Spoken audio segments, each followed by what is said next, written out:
السلام علیکم پیارے دوستوں اور بچوں، آج کی کہانی کا نام ہے نئے پڑوسی۔ علی کے ساتھ والا گھر بہت دنوں سے خالی پڑا تھا۔ ایک دن وہ اسکول سے آیا تو اس نے خالی گھر کے پاس سامان اترتے دیکھا۔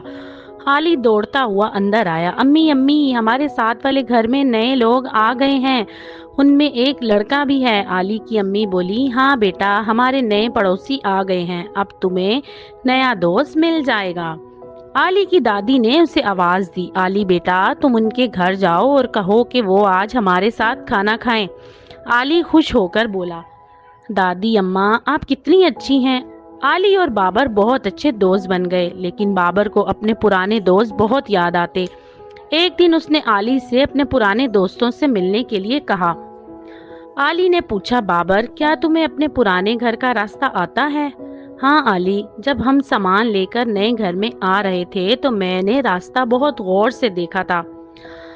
اچھا بابر، ذرا مجھے راستہ سمجھاؤ۔ بابر بولا، ہم اس کے سامنے بس والے سٹاپ سے دائیں جانب مڑیں گے تو ایک مسجد آئے گی، مسجد کے بائیں طرف سڑک پر مڑیں گے تو وہاں ایک پارک نظر آئے گا، پارک جہاں ختم ہوتا ہے اسی کے ساتھ والی سڑک پر میرا پرانا گھر ہے۔ پارک تمہارے پرانے گھر کے سامنے ہے؟ علی نے پوچھا۔ ہاں، بابر بولا، پھر تو بہت مزہ آئے گا، پارک میں جھولے تو ہوں گے نا؟ علی نے شوق سے پوچھا۔ ہاں علی، وہ بہت اچھا پارک ہے۔ ندا اور ہیرا باہر آئیں۔ ندا کے کان میں یہ جملہ پڑا تو بولی، کون سے پارک میں جھولے ہیں علی؟ بابر اور علی ایک دوسرے کا منہ دیکھنے لگے۔ بابر بولا، بس ہے ایک، یہ کہہ کر علی کا ہاتھ پکڑ کر گیٹ کی طرف بڑھا۔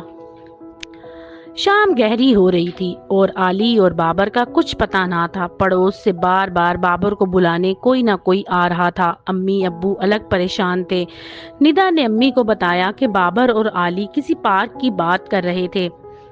ابھی یہ بات ہو رہی تھی کہ علی گھر میں داخل ہوا۔ سب کو برآمدے میں پریشان کھڑا دیکھ کر بہت شرمندہ ہوا۔